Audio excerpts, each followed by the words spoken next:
Jetzt kannst du es nochmal erzählen. Was hast du jetzt gerade vor? Ja, ich gehe jetzt einen Kumpel besuchen, der ist seit gestern Abend gestrandet, ist circa 5 Kilometer von hier. Ich habe Apfelwein und Bier dabei und wollte ihn seelisch unterstützen gehen. Versorgungspakete. Ja, es ist momentan wirklich notwendig. Also seit gestern Abend quasi im Rückstau. Deswegen auch ganz zu Recht gesagt worden, haltet da an, wo ihr seid. Ihr kommt hier im Stau, ihr kommt gar nicht richtig ran. Wir haben den ganzen Tag über hier mit den Schleppern die Fahrzeuge einzeln aufs Gelände raufschleppen müssen und das dauert natürlich Ewigkeiten. Ne? Selber war ich auch 15 Stunden unterwegs gestern. 15 Stunden. Und wie viel von den 15 Stunden hier im Endstau sozusagen? Von Viertel nach 9 bis um Viertel nach 5. Viertel nach 5. Wo Ich sind wir habe denn so da? ein Glück gehabt. Ich bin noch morgens um 7 gestartet und bin dann auch viel zu lange normalerweise unter normalen Bedingungen. Ich bin auch erst um 14:30 Uhr hier aufs Gelände raufgekommen. Na? Glück gehabt. Glück gehabt, Glück gehabt, Glück gehabt. Ne?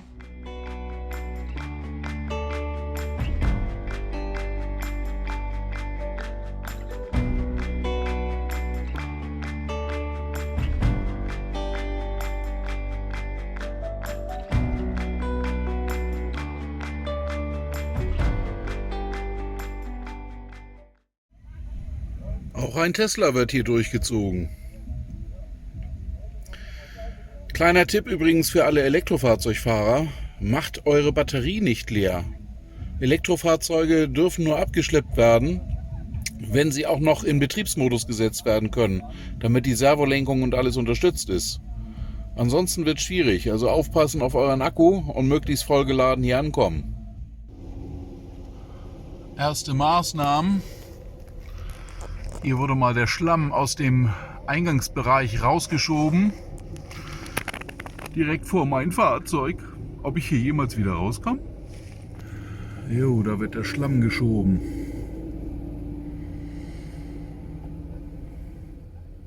Inzwischen haben sie das Tor hier vorne auch schon dicht gemacht, schon seit längerem, weil hier gar nichts mehr geht.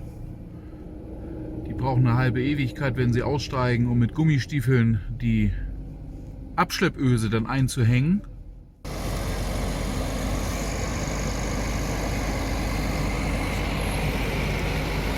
Und die Hackschnitzel stehen bereit. Da muss natürlich vorher der Schlamm weg. Und hier hat sich über Nacht jetzt, die haben die ganze Nacht über reingeschleppt. Auch die Lage nicht wirklich verbessert auf den Fahrwegen, ganz im Gegenteil. Es hat die ganze Nacht durchgeregnet. Dann hatten wir eine kurze Regenpause. Und dann hat es heute Morgen so um 9:30 gleich wieder weiter geregnet. Jetzt muss er erstmal mit dem Schleppen hier durchkommen.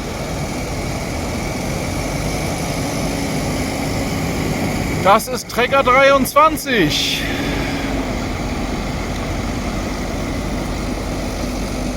Und der wollte eigentlich durch Tor 7. Der hat aber auch schon was abgekriegt hier. Ich weiß nicht, ob das beim Schleppen war. War das beim Schleppen? Oder habt ihr das vorher schon gehabt? Alles klar. War vorher schon dran. Ja, mein Erdanker vom Pavillon ist jetzt unter einer dicken Schlammschicht.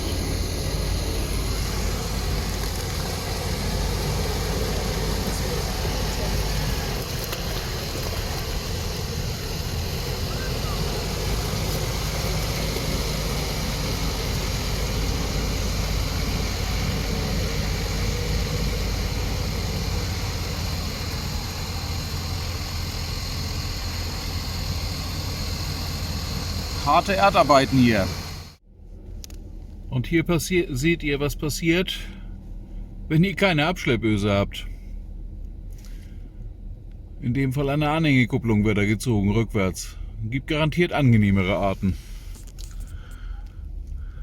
Jetzt kommt er mit den Hackschnitzeln. Wenn die Sonne mal durchkommt, hat die sogar richtig Kraft. Wenn sie denn mal durchkommt.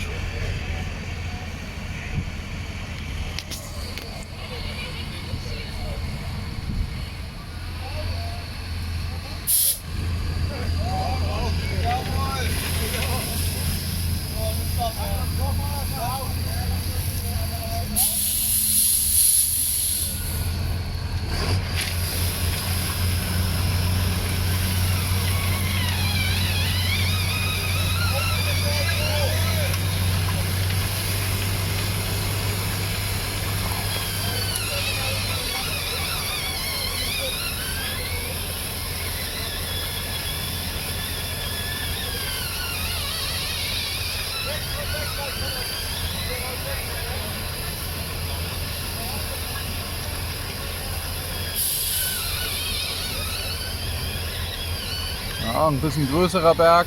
Das muss ja auch quer verteilt werden.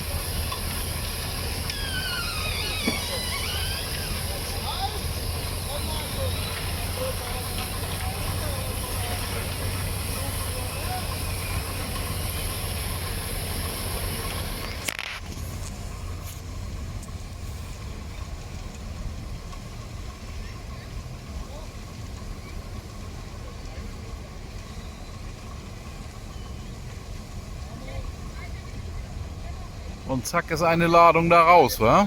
Noch nicht ganz, ein bisschen hat er noch.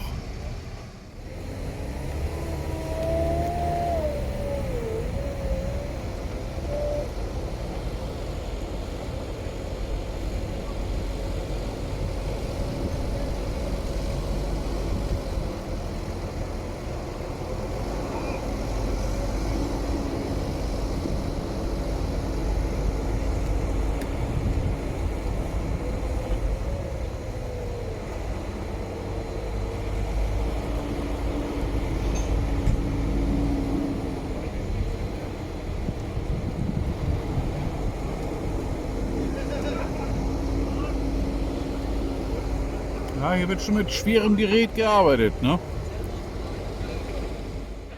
Moin! Und da kann man auch schön sehen hier, was ihr hier seht, das ist nämlich komplett einmal der Unterboden gewesen von dem Peugeot da hinten, der da gezogen wird. So tief ist der Schlamm inzwischen. Ich stecke mal einen Fuß rein. Ja, trägt noch der Boden. Eieiei. Von euch hat keiner eine Platzschaufel oder sowas mit, ne? Eine Platzschaufel oder irgendetwas, was man als Schaufel verwenden kann. Die haben mir einen Riesenberg Schlamm direkt hinter das Auto geschoben. Also da komme ich, wenn die rausschleppen, mache ich mir den ganzen Unterboden damit kaputt. Ne? Hier laufen einem auch Sachen zu. Also ich habe jetzt zusätzliches Fahren, das war ja klar. Irgendjemand hat sich seiner Bekleidung entledigt. Aber fragt mich mal, wie kommen bitte schön 5 gekochte Eier hierher? Keine Ahnung. Ja, ich habe jetzt hier, weiß nicht, ob man das aus der Perspektive sieht, einen richtig schönen Berg hier vorgeschoben bekommen einmal. Da muss ich mir jetzt eigentlich mal was einfallen lassen, wie ich den so ein bisschen zumindest aus meiner Ausfahrt rausbekomme, den Berg.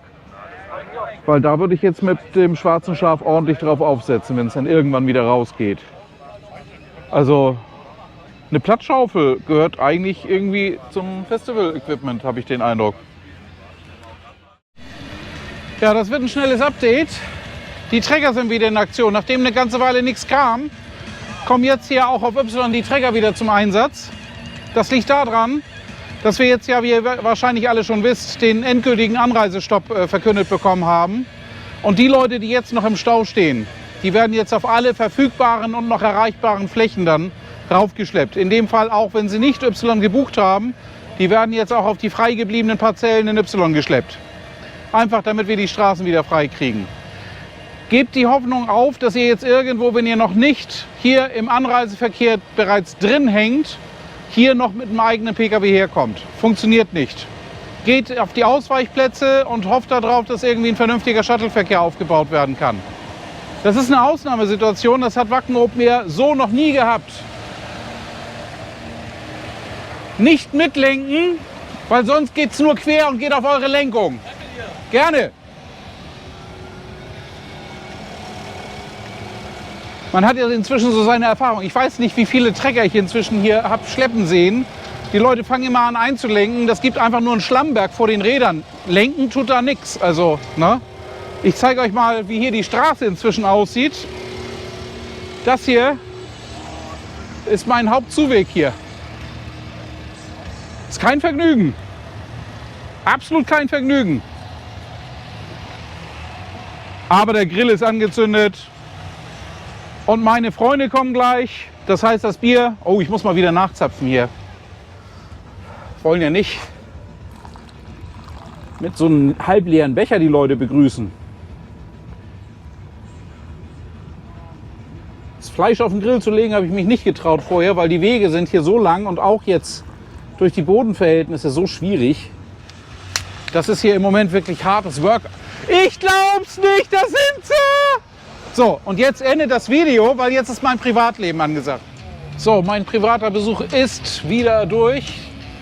Die haben die kurze Regenpause genutzt, um wieder sich Richtung Resident Evil aufzumachen. Ich glaube aber, die kriegen doch ganz schön die Jacke voll. Denn der Regen hat kurz danach eingesetzt. Und die haben sich jetzt dagegen entschieden, übers Gelände zu gehen. Die gehen jetzt über die Asphaltwege, über Gribom, über die Dorfstraße, weil das zwar kilometermäßig wesentlich mehr ist, aber ebener, fester Boden. Ihr müsst euch das wirklich hier so vorstellen. Ich weiß nicht, wie viele ihr jetzt vom Licht hier noch sieht. Ich drehe mich mal einmal in den Regen hinein. Das hinter mir ist jetzt so die Strecke auf Campground Y hinauf, Querstraßen. Es sieht alles nicht besser aus. Und unter diesem Aspekt ist es allemal besser, einen längeren Weg auf Asphalt zu machen, als sich durch diesen Modder hier durchkämpfen zu müssen. Selbst wenn man große Strecken zwischendurch auf Gras läuft, irgendwann muss man das hier alles queren. Und das kostet richtig Kraft. Also ich habe meine 14 Kilometer von gestern heute auch noch gut in den Beinen. Und jetzt ist es soweit. Jetzt haben wir den offiziellen Anreisestopp. Die Trecker fahren allmählich immer weniger. Die holen jetzt nämlich nur noch die Fahrzeuge raus, die jetzt wirklich schon im Anreiseverkehr gesteckt haben. Und die werden jetzt auch aktuell egal wohin gestopft. Also ich habe jetzt hier direkt Nachbarn bekommen, die waren eigentlich überhaupt nicht auf einem besonderen Campingplatz ausgerichtet. Die waren eigentlich auf die normalen Standard-Campgrounds ausgerichtet. Die wurden jetzt hier einfach auch auf Y mit draufgedrückt, obwohl diese Campingflächen eigentlich kostenpflichtig sind, mit Strom versorgt sind. Es geht jetzt aktuell nur noch darum, einfach irgendwie die Fahrzeuge hier noch aufs Gelände raufzukriegen und sie damit aus dem Rückstau rauszuholen. Es macht in meinen Augen auch tatsächlich kaum noch Sinn, sich hier jetzt noch auf den Weg zu machen, hier noch herzukommen. Ihr seht selber, was das hier für Bedingungen sind. Wir haben ein Wacken, das also 2015 toppt, das 2019 toppt. Wir haben einen Anreisestopp, der permanent gilt, der also definitiv sagt, hier ist Ende in der Veranstaltung. Das hat es noch nie gegeben in der Geschichte von Wacken Open Air. Da sind wir jetzt hier auf ganz neuem Grund. Und ich halte es auch nicht für ausgeschlossen, dass auch die Konzerte noch abgesagt werden, je nachdem, wie sich die Situation hier weiterentwickelt. Es kann durchaus sein, dass das Wacken Open Air, obwohl es bereits angefangen hat, vor dem ersten offiziellen Konzert am Mittwoch schon wieder beendet ist. Ist nicht ausgeschlossen aus aktueller Sicht. Da wird gerade mal wieder ein PKW raufgeschleppt. Schaut euch das einfach an. Ich denke, das sagt mehr als 1000 Worte.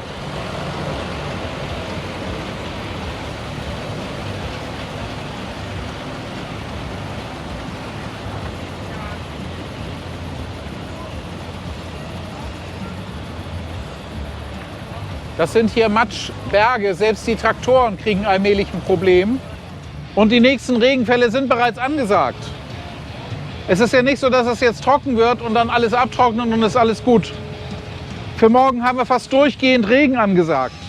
Insofern bin ich wirklich gespannt, wie es hier weitergeht. Ihr habt gemerkt, ich lasse mir den Spaß davon nicht verderben. Meine Freunde waren hier, wir haben wunderschön gegrillt, wir haben einen tollen Abend gehabt. Ich habe die lange nicht gesehen gehabt und wir hatten uns hier auf Wacken Open Air verabredet. Ich bin schon mal froh, dass das geklappt hat, dass wir da schon mal einen schönen Abend zusammen verbracht haben. Schöne Grüße an Thorsten und Madeleine, wenn ihr das seht. Na, war ein schöner Abend mit euch hier. Auch wenn es nachher ein bisschen frisch und nass und kalt und alles geworden ist und ihr einen langen Fußweg wieder zurück hattet. Aber hat mich wirklich gefreut, dass das wenigstens geklappt hat. Das ist eigentlich ein gutes Werbevideo für Fendt.